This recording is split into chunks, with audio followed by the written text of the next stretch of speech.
Em vídeo divulgado pelas redes sociais, o senador Márcio Bittar comunicou que apresentou uma PEC para promover a anistia dos presos políticos do ministro Alexandre de Moraes, assim como de outros perseguidos políticos.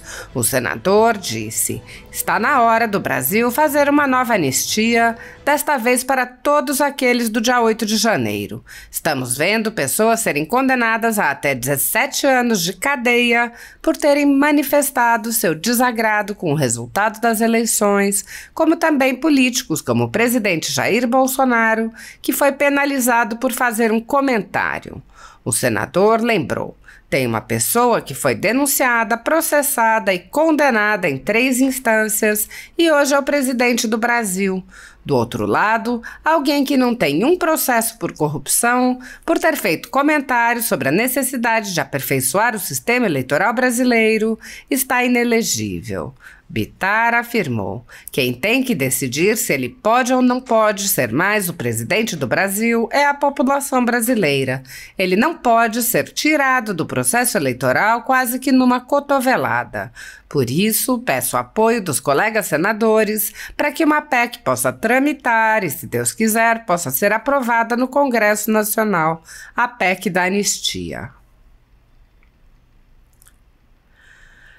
Apesar de alguns senadores agirem no limite de seus poderes para frear os atos autoritários de ministros das Cortes Superiores, a Casa Legislativa como um todo permanece cega, surda e muda, indiferente aos ataques à democracia, graças ao seu presidente, Rodrigo Pacheco, que engaveta todos os pedidos de impeachment de ministros de Cortes Superiores que chegam às suas mãos.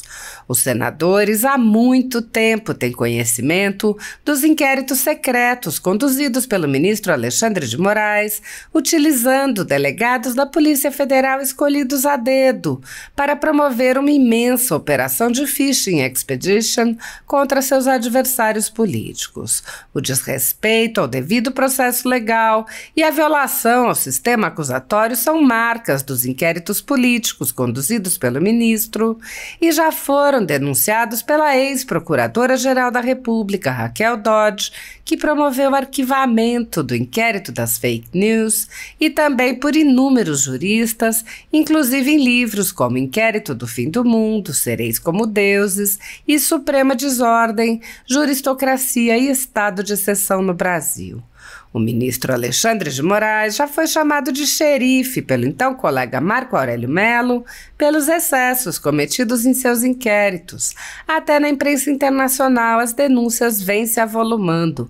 O ministro Cássio Nunes Marques consignou em voto as violações de direitos humanos nas prisões em massa ordenadas por Moraes. Apesar das constantes denúncias, o Senado brasileiro segue inerte. Os senadores sabem sobre os jornais que foram estourados e tiveram todos os seus equipamentos apreendidos e sabem sobre os jornalistas perseguidos, presos e exilados. Os senadores não apenas foram informados sobre a invasão de residências de cidadãos e apreensão de bens, mas também viram sem qualquer reação operações contra seus próprios membros, o senador Harold de Oliveira e o senador Marcos Duval. Os senadores sabem que muitos meios de comunicação vêm sendo censurados há muito tempo.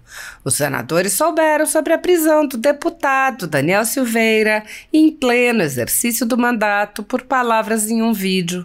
Os senadores sabem que o ex-deputado voltou a ser preso por supostas violações a medidas cautelares que foram impostas em um processo que tinha sido extinto pela graça presidencial.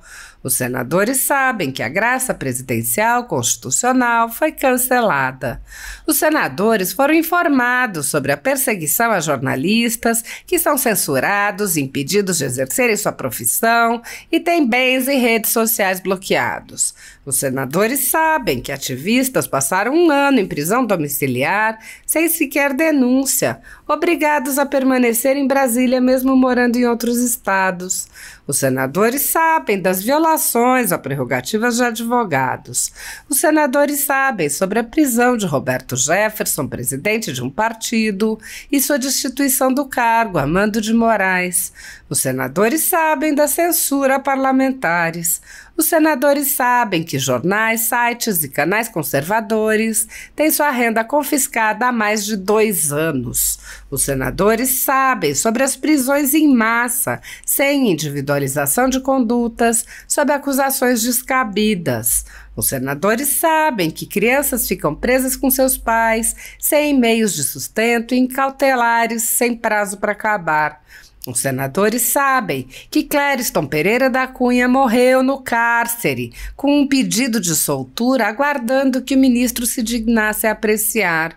Os senadores sabem que outras pessoas presas injustamente só foram soltas após a morte do preso político no cárcere. Os senadores conhecem muitos outros fatos. Mesmo assim, todos os pedidos de impeachment, projetos de lei, requerimentos de CPI seguem enchendo as gavetas do senhor Rodrigo Pacheco. Há mais de 4 anos, o ministro Alexandre de Moraes conduz, em segredo de justiça, inquéritos políticos direcionados a seus adversários políticos. Em uma espécie de parceria com a velha imprensa, matérias, reportagens e relatórios, inclusive sobre a concorrência, são admitidos como prova, sem questionamento, substituindo a ação do Ministério Público e substituindo os próprios fatos, e servem como base para medidas abusivas que incluem prisões políticas, buscas e apreensões, bloqueio de contas, censura de veículos de imprensa, censura de cidadãos e de parlamentares, bloqueio de redes sociais, entre muitas outras medidas cautelares inventadas pelo ministro, sem qualquer chance de defesa ou acesso ao devido processo legal.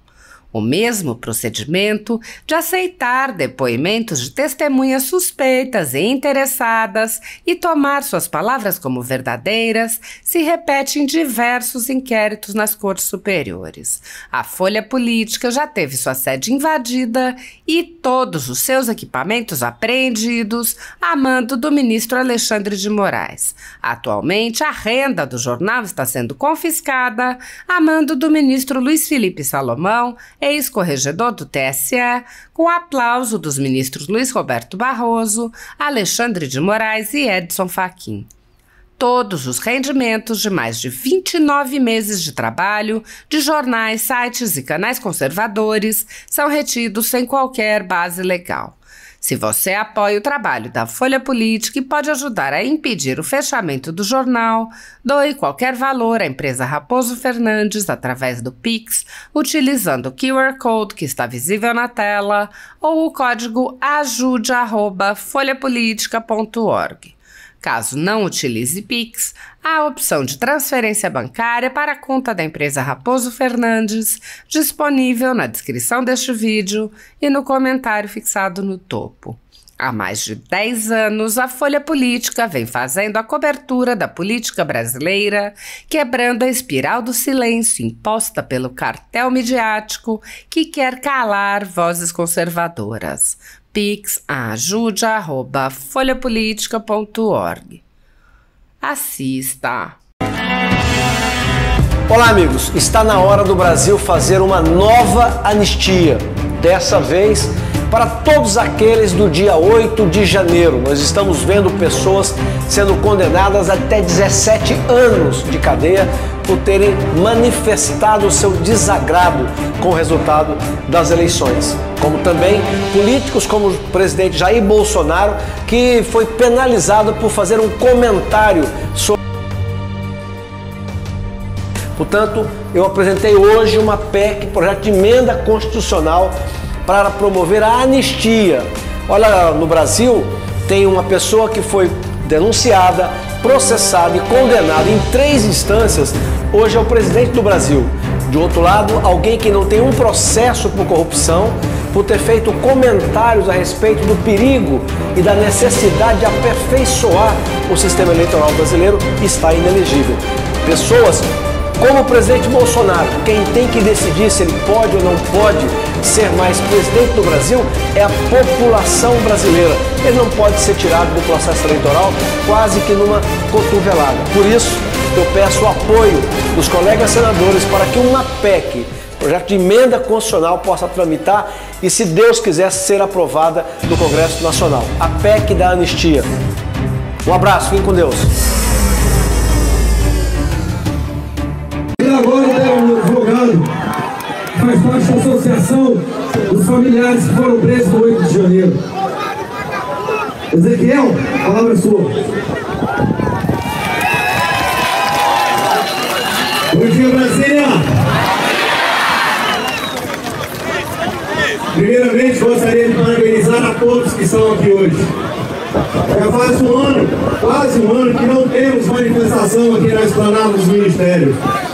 E as ruas estavam com saudade de vocês. Nós entendemos quem esteve com medo durante todo esse tempo, porque prenderam quase 2.000 pessoas aqui lá no TG para tentar nos intimidar, para tentar nos tirar aqui das ruas. E eu entendo o pai de família, a mãe de família, que ficou com medo durante esse tempo de vir na rua. Mas sabe quem não tem direito de ter medo? Nós, os advogados, porque nós somos a única voz que aquelas pessoas que estão lá dentro têm para buscar pela sua liberdade. Sabe quem mais não pode ficar em silêncio?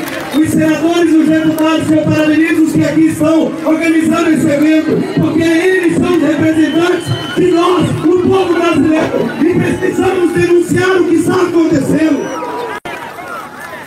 Nós não podemos permitir que a justiça se travista de vingança e que pessoas inocentes paguem pelos erros daqueles que cometeram algum crime. Que pessoas inocentes morram na prisão, como o Clezão morreu e como ontem, Claudinei ontem pegou a sua blusa e tentou dentro da papuda. E por Deus, uma servidora chegou e evitou de uma tragédia acontecer. Uma tragédia que nós estamos anunciando. Uma tragédia que nós estamos anunciando. Quantas mais pessoas terão de morrer até que o ministro Alexandre de Moraes tenha um pingo de humanidade e mande soltar essas pessoas e mande criar as corrupteiras eletrônicas daqueles que são presos em casa, até que o senador Rodrigo Pacheco honre o seu mandato como presidente no Senado e faça alguma coisa para parar os escolhas no Supremo Tribunal Federal. Os 101 presos, inclusive o coronel Naime, que precisa da sua liberdade imediata, e todos os outros. Nós continuaremos lutando, continuaremos trabalhando, os filhos do coronel Naime, a família dele que está aqui. E vamos continuar nas ruas. Hoje, vocês são a semente de um movimento que vai repercutir, reverberar em todo o Brasil. E o sangue do Clezão será a fagulha que vai reacender a chama da liberdade, da